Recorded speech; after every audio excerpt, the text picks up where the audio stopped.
Habíamos anticipado la posibilidad y lo logramos. Espero que la plataforma y nuestro servidor aguanten el placer que me da saludar a la diputada Stolbizer. Hola Margarita, soy Raúl. ¿Cómo estás? Bienvenida un ratito a nuestro espacio. ¿Cómo va? Hola, buenas tardes, ¿cómo les va? Gracias a ustedes por la comunicación, para mí también es un gusto. Un gusto, y la próxima te tenemos en el piso, estoy seguro. Que no sea Fantino Sí. solamente, que no sea Fantino quien te tiene de invitada, nada más. No, por supuesto, me encanta estar con ustedes también. Margarita es diputada nacional del bloque Encuentro Federal por la provincia de Buenos Aires. Bueno, a ver, un montón de temas por desgranar. ¿Me das tu mirada de semejante momento que estamos viviendo? Y emparentado a esto, en tantos años de trayectoria, de vida política, ¿te ha tocado un momento semejante con una amenaza a la vicepresidenta? ¿Cómo se toma esto? A ver, me parece que vos me pones un poquito en la necesidad de hacer historia hacia una trayectoria que es demasiado larga y por lo tanto me han tocado vivir, por supuesto, épocas y tiempos y sucesos mucho más complejos de esto. Eso le digo muchas veces a los más jóvenes, que les parece frente a las situaciones que vivimos, bueno, que estamos en los dramas de los que ni vamos a poder salir. Para quienes tenemos demasiados años encima, yo era militante ya en la época de la dictadura, digamos, cuando teníamos que hacer reuniones a las escondidas, de manera clandestina, y fui militante durante todo el gobierno de Alfonsín, en el cual tuvimos también nuestros tragos amargos, entre otros, y en relación a lo que pasa hoy, los atentados, y estaba aquí en la Cámara en el 2001, que fue realmente muy, pero muy trágico aquel diciembre del 2001, o sea, vengo como un poquito curtida frente a esto. Sin embargo, esto no le quita, obviamente, la preocupación a la que me lleva el análisis de este momento, que tiene, por supuesto, sus particularidades. El episodio de la semana pasada, con ese intento de magnicidio frente a la vicepresidenta de la Nación, por supuesto que nos conmueve enormemente. No hace falta reiterarte la condena que debe ser unánime sobre un atentado de esas características. Siempre lo es y siempre hay la necesidad de rechazar la violencia como forma de expresión y por cualquier tipo de móvil, digamos, porque aún no se sabe mucho del episodio en sí mismo. Por eso hay que tratar también de no caer en el error de incorporar al análisis de la situación general, grave por cierto, las miradas muy subjetivas que hay sobre un episodio del que no tenemos todavía una información completa o certera. También es cierto que veníamos viviendo ya una situación de demasiada tensión que tiene que ver con los padecimientos que la gente tiene en su vida cotidiana y que la política no debería olvidarse de esto. Para no parecer que nosotros los políticos somos los que estamos en el centro de la escena, siempre debemos tener la mirada sobre lo que le pasa a la gente. Y la verdad, la mayoría de las personas mira esto con la preocupación de un problema que sigue viendo casi ajeno, de la misma manera que pasa con el juicio de vialidad en el que se está acusando a la vicepresidenta, y la gente vive con sus problemas de su vida cotidiana, que es la plata que no alcanza, el sueldo, la jubilación que no alcanzan para las cuestiones mínimas, la incertidumbre de no saber cuánto vamos a tener que pagar el mes que viene del uso de gas o de agua, los padecimientos que tienen que ver con la inseguridad. Esos son los temas de la vida de las personas a las que nosotros los políticos representamos y no podemos dejar de tener esto como la dimensión más importante de nuestra mirada, digamos. Pero no ocurre, ¿no, Margarita? Digo, en general la sensación es que hace 10 días, ponele, o 2 semanas, entramos ya en la segunda, de aquel hecho desgraciado para nuestro país, que por suerte no terminó en tragedia, se opaca el resto de los temas, que son los que vos hablás, y la urgencia sigue siendo la misma. Claro, eso es a lo que me refería. Ya veníamos con un problema grave, que es la brecha que hay entre la agenda de la política y la agenda de la sociedad, las preocupaciones de los políticos y las preocupaciones de la sociedad, los ajustes que se hacen sobre programas sociales y los no ajustes que se hacen sobre los privilegios de la política. Y yo lo digo incluso desde una mirada autocrítica, porque soy parte, por supuesto, de la política, pero no dejo de tener esa mirada crítica que significa la distancia. No es casual la pérdida de confianza y de credibilidad de la sociedad en sus representantes políticos. En general tenemos un contexto ya desde hace mucho tiempo de una baja confianza social en las instituciones, y me parece que hoy el desafío más importante para quienes estamos en la política es recuperar la política como un instrumento, no para los privilegios de unos pocos, sino una herramienta para ver cómo le resolvemos los problemas a la gente y achicar, digamos, esa brecha que hoy existe. Tenemos que recuperar la confianza social. Eso se hace, siempre lo digo, siendo fieles y leales a los mandatos que la gente pone en nosotros, y siempre creo que la Argentina debe recuperar el valor de la ejemplaridad. Esto en relación a todos los liderazgos políticos, los liderazgos empresarios, deportivos, culturales. Es muy importante porque se ordena la convivencia social si uno con su ejemplo predica, digamos, de qué manera queremos vivir, sobre todo respetando a los otros, ¿no? Esto es lo que tenemos que recuperar, el respeto por las opiniones distintas. Hoy se instala con mucha violencia la idea de la polarización. La polarización no es mala cuando se la limita a la competencia electoral. Ahora, la polarización es muy mala cuando nos pide hablar del otro, reconocer algo que el otro dice que vale la pena. Y ese me parece que es el problema que hoy tiene la Argentina. ¿Sabés qué? Emparento algo que leí en un tuit tuyo, que lo resumo. Pensar diferente no es discurso del odio. Claro. Digo, tratar de entender eso fue muy claro, ¿no? Exactamente, se ha instalado mucho en estos días y creo que tenemos que aprender a vivir en el respeto a la diversidad, entender que el que piensa distinto me enriquece con su visión, no me limita. Y entonces la democracia es eso, la democracia es pluralismo, es respeto por las ideas del otro. Y sin embargo eso lo vamos perdiendo porque la polarización va al extremo de la descalificación del otro o de lo que el otro dice simplemente porque está en la vereda de enfrente. Alguien que se iba de acá, productor de otros espacios, me decía recién, la candidata va a ser tal, pero no, en el 23 el candidato es Massa. ¿Cuál es tu reflexión de esta economía? ¿Para dónde estamos yendo? Porque también recupero algo, decías que Massa era quien iba a poner presos o en cana a los corruptos y terminan negociando o acercándose al gobierno actual. ¿Cómo es la mirada tuya hoy? Sí, no, eso fue una respuesta que di porque frente a la asunción de Massa muchos colegas tuyos me preguntaban eso y me decían siempre la introducción era, vos que lo conocés tanto. Y entonces yo decía, miren, no lo conozco tanto, hice una alianza electoral una vez en una elección que fue la del 2017 y cuando yo hice ese acuerdo electoral con Massa, él subía a los escenarios y con mucha más énfasis de la que yo podía usar, él decía que iba a meter presos a los corruptos, después terminó con ellos, digamos, por eso no lo he conocido tanto o conocí a otro en realidad. Pero yendo al punto de la economía, primero creo que se sobredimensionó demasiado la idea de Massa, que lo que estaba haciendo era un cambio de sillón. Massa ya era una persona muy importante dentro del gobierno, no es alguien que estaba en el exterior y cayó para ser el ministro de Economía.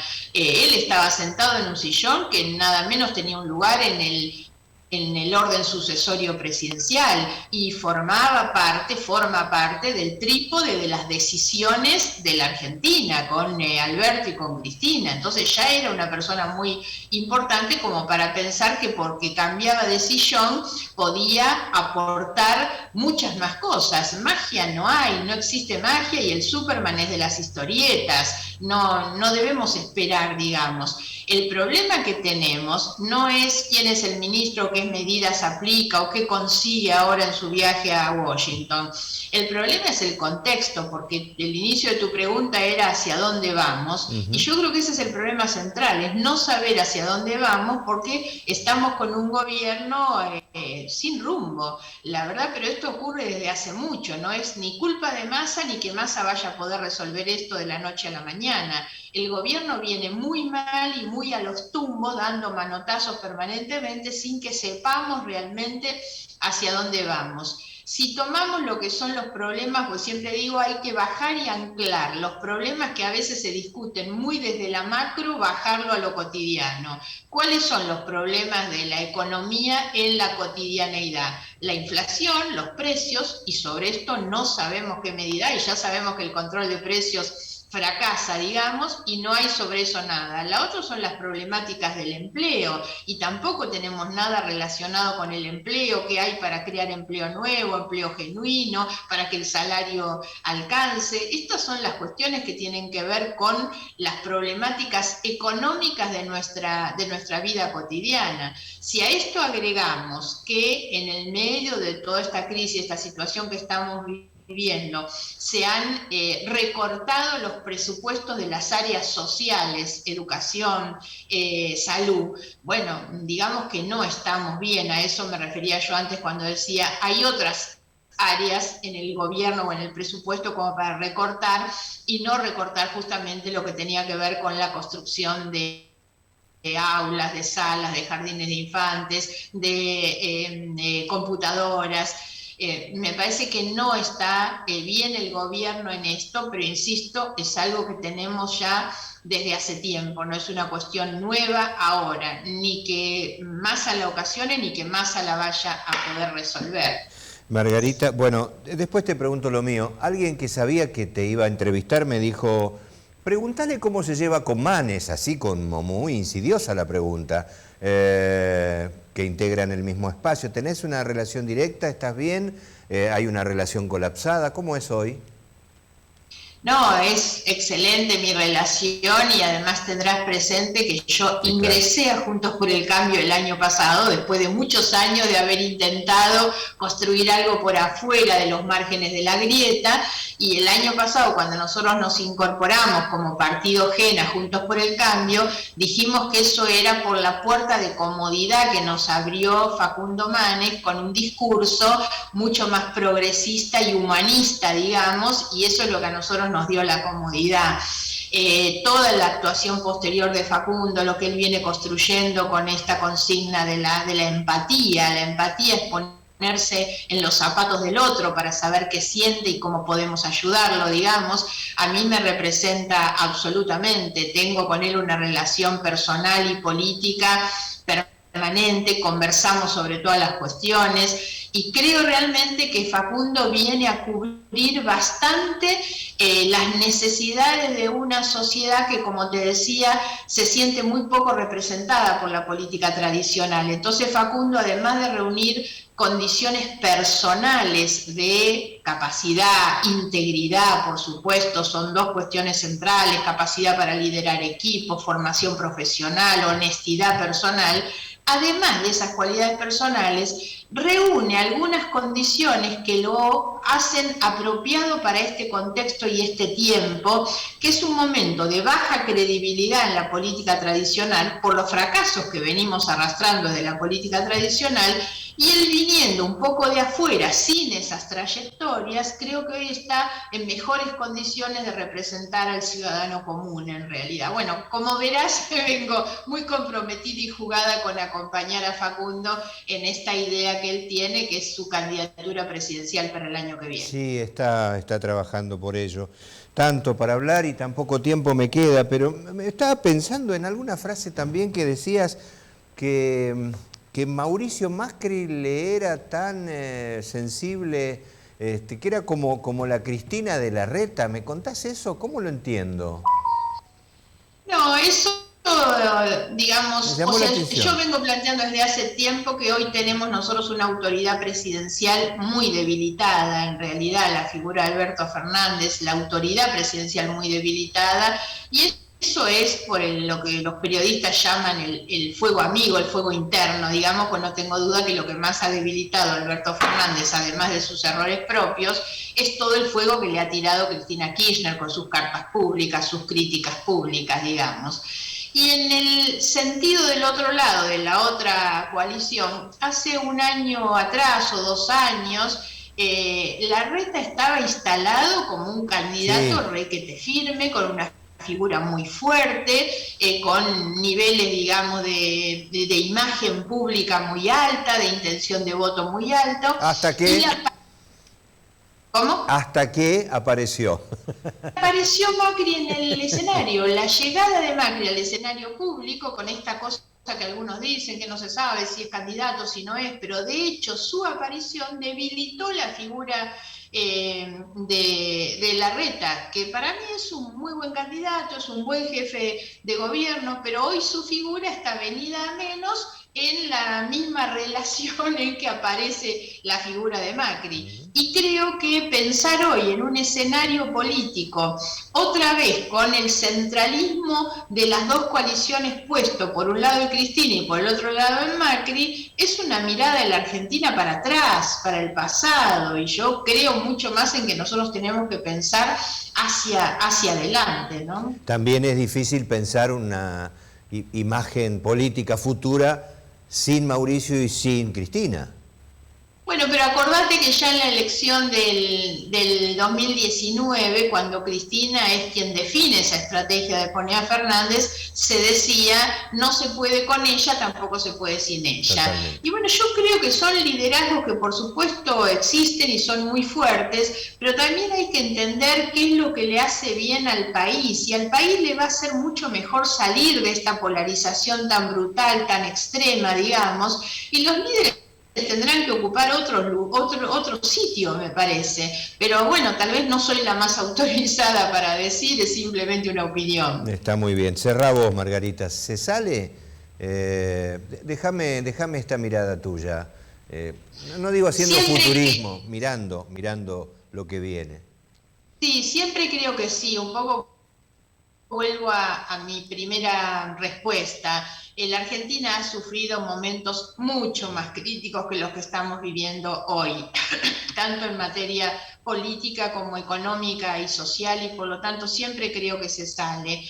Creo mucho en las generaciones que vienen, eso me hace tener siempre una mirada positiva hacia adelante.